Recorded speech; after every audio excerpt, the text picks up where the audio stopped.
Respected viewers, brothers and sisters in Islam, Assalamu alaikum wa rahmatullahi wa barakatuh.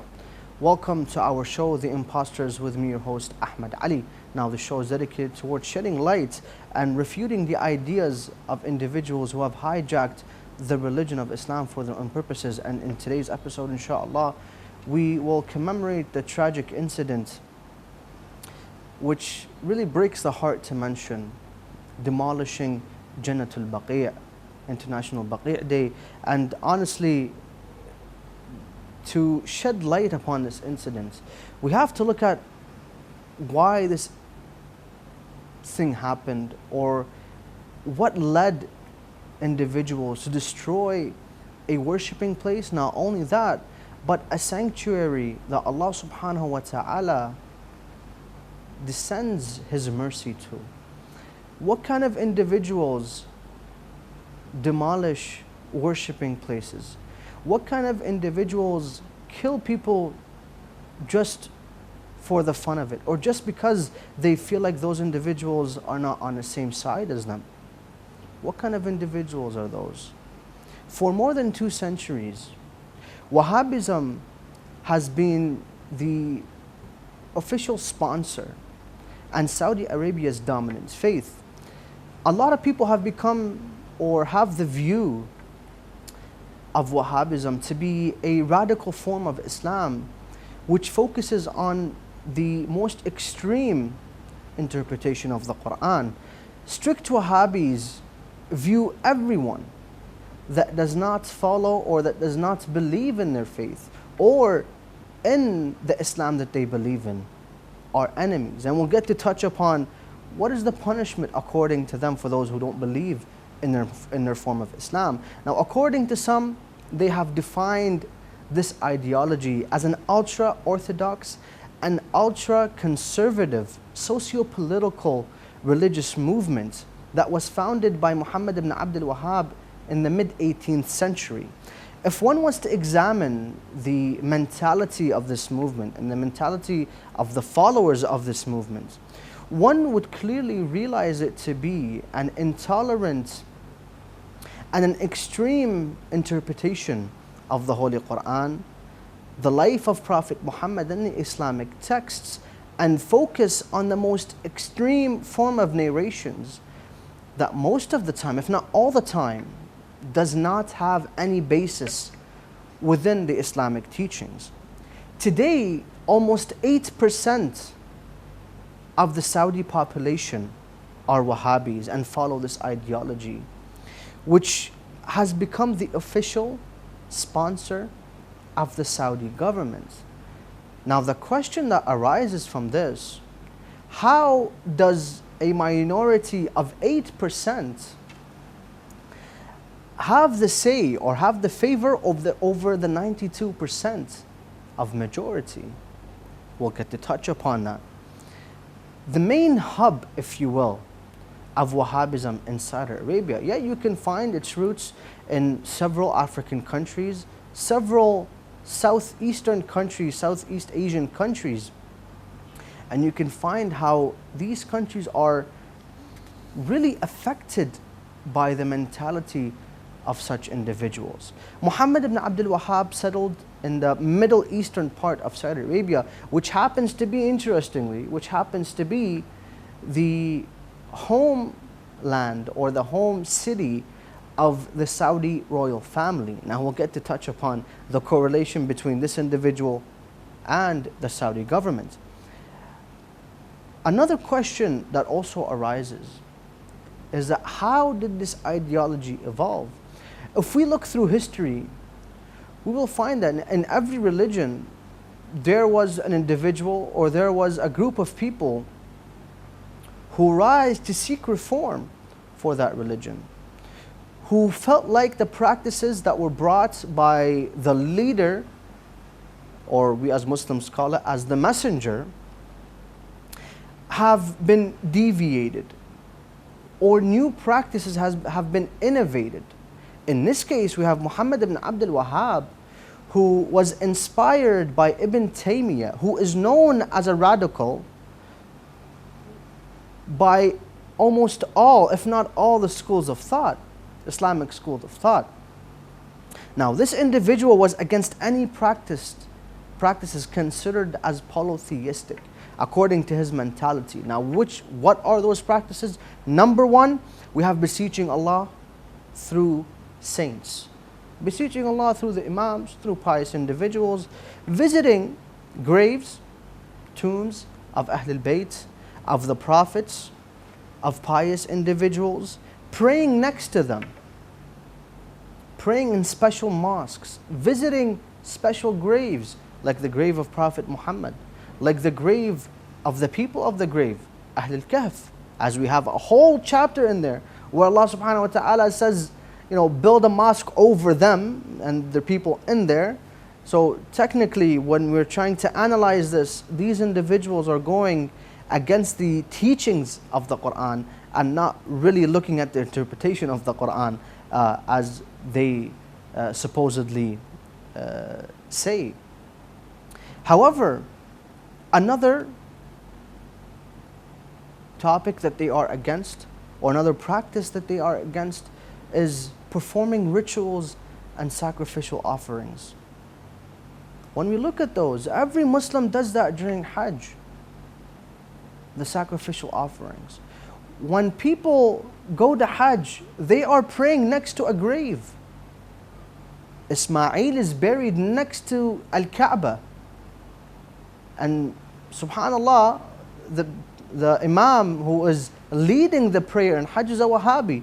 And he believes in this, that you cannot pray next to a grave, yet he's praying next to the grave of Ismail. Hopefully throughout the show and throughout the episode, we can look at and we can find the full picture of how these individuals came to deviate the Muslims, and not really as they call themselves, the people of Allah, the people of Tawheed, the people of the oneness of Allah, who try to purify the religion. and the opposite is true. Now, when someone is inspired by Ibn Taymiyyah and Ibn al-Jawziyah, they have rage for killing flowing through their blood veins. Flowing through their blood.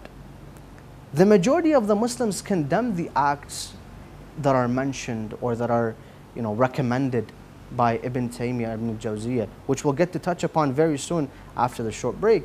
But the majority of the people and the majority of the Muslims condemn these acts.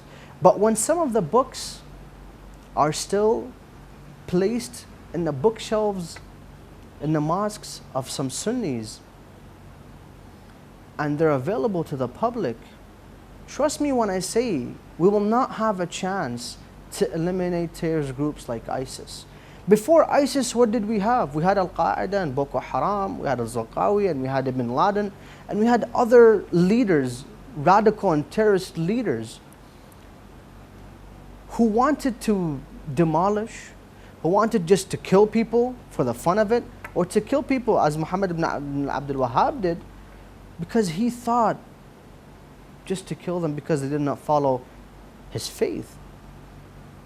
If we do not put an end to these books, and if we do not put an end to preachers, Sunni preachers who, not all, I'm not here to attack, but some on the pulpit say Ibn Taymiyyah, may Allah have mercy on him, may Allah have mercy on Muhammad ibn Abdul Wahhab. If we do not put an end to this, we cannot eliminate ISIS and groups like ISIS.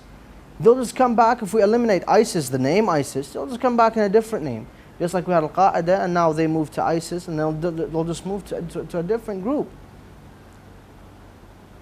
And just like how Wahhabism has its roots in some countries, ISIS now has its roots in some countries. So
Respected viewers, brothers and sisters in Islam, once again, Assalamu alaikum wa rahmatullahi wa barakatuh.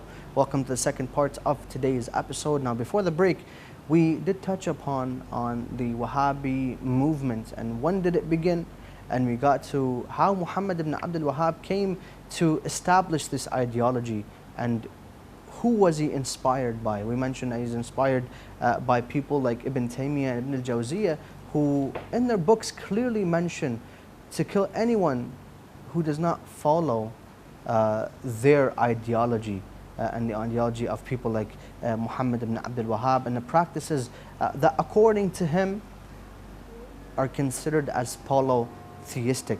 Now, when this individual, Muhammad ibn Abdul Wahhab, began his movements against these polytheistic practices, according to him, which are Islamically lawful to, and according to many jurists and many scholars who have recommended these practices, he started to characterize people back then by saying that they are from the era of al-Jahiliyyah. Now, according to him and according to Ibn Taymiyyah, the books of Ibn Taymiyyah, the people of Jahiliyyah were to die. Why? Because they're infidels. So according to him, whoever did not follow his form of Islam and his ideology were from the time of Jahiliyyah, and whoever followed him were real Muslims. So hence he got the idea and he gave himself the reason to kill individuals, and hence killing Muslims and non-Muslims who performed these acts of worship, destroying mosques, destroying worshipping places, destroying shrines. As we are commemorating today, Janat Al-Baqi was destroyed by these savage individuals.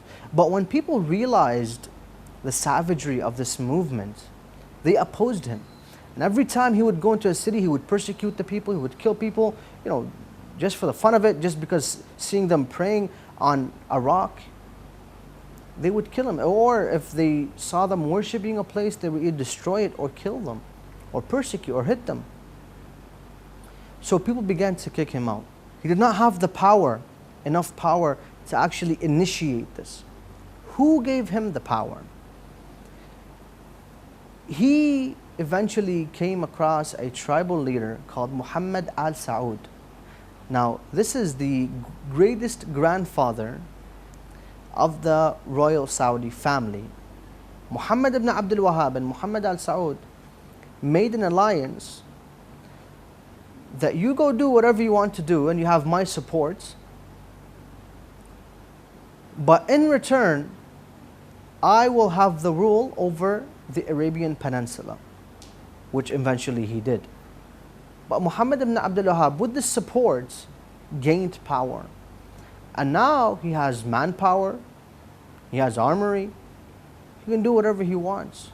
They went around, they looted cities, they waged war against innocent people who did not have to do anything with anyone.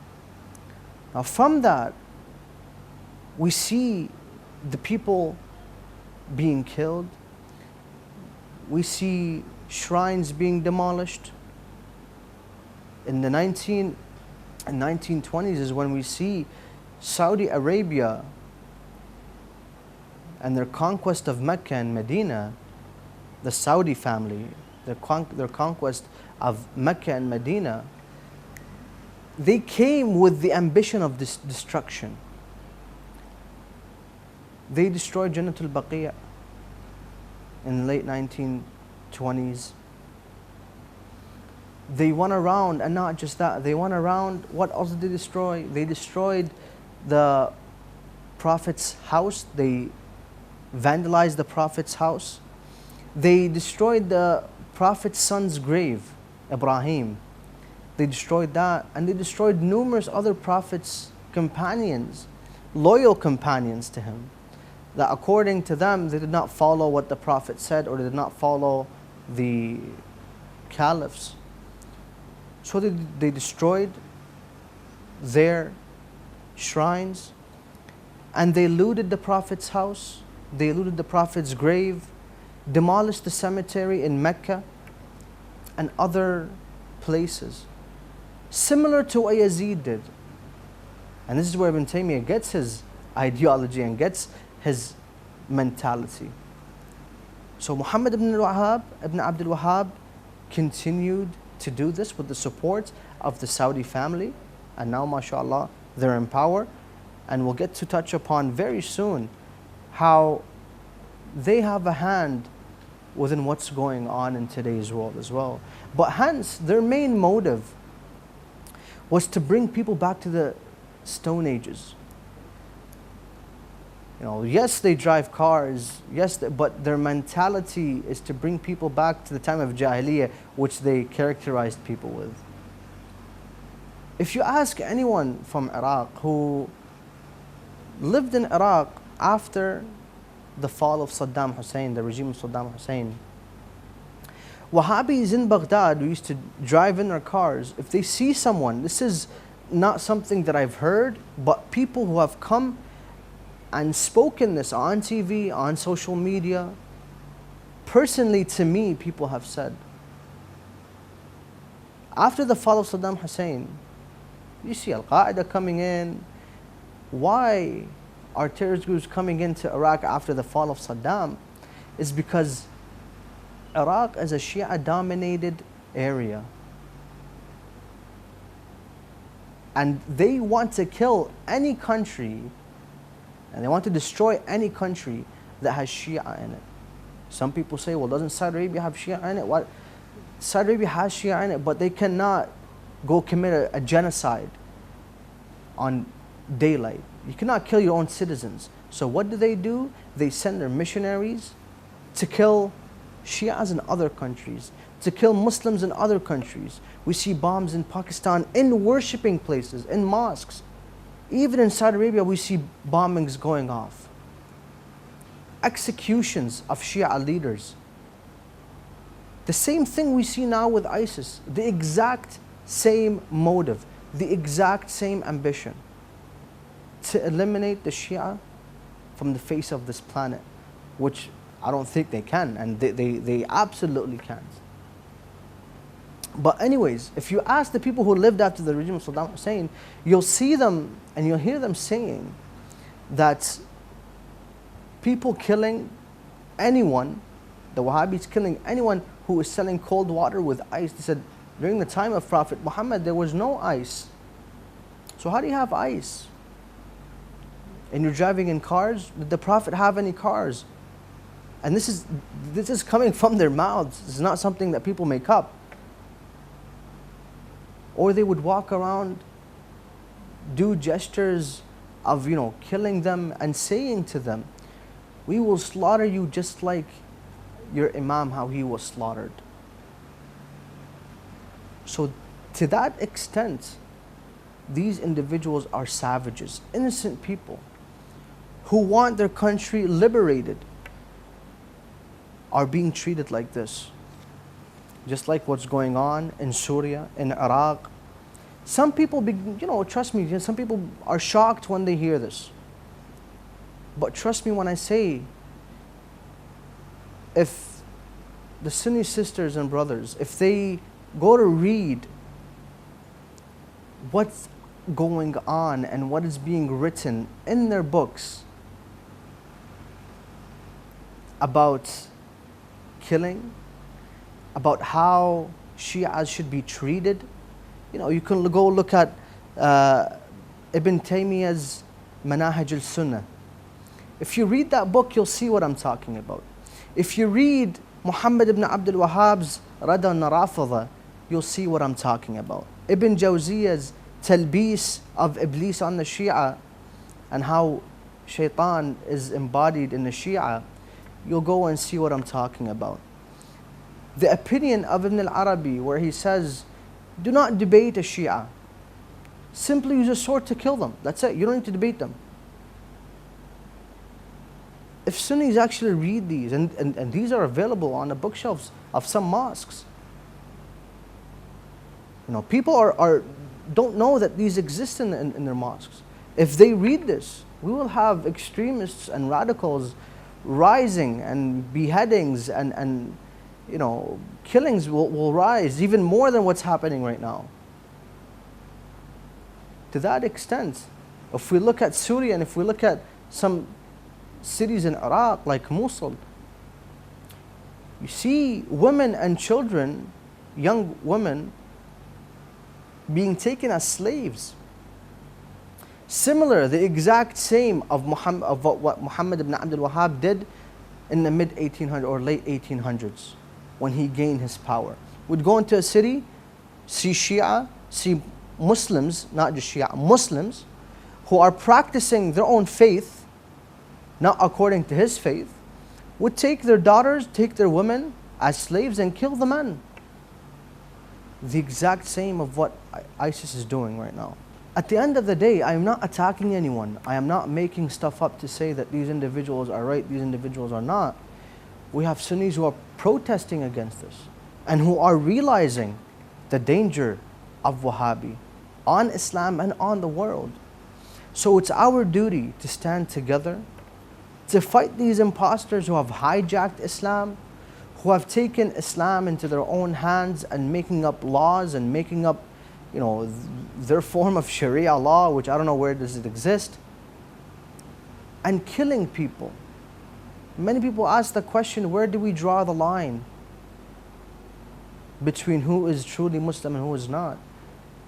A true Muslim, you can practice your own faith, but when it comes to harming others, this is where Islam draws the line and says you cannot harm others. So let us not forget to, when we hear such individuals, preachers who send their mercy upon, or Allah's mercy upon individuals like Ibn Taymiyyah and Muhammad ibn Abdul Wahhab and praise them, we need to put an end to these individuals.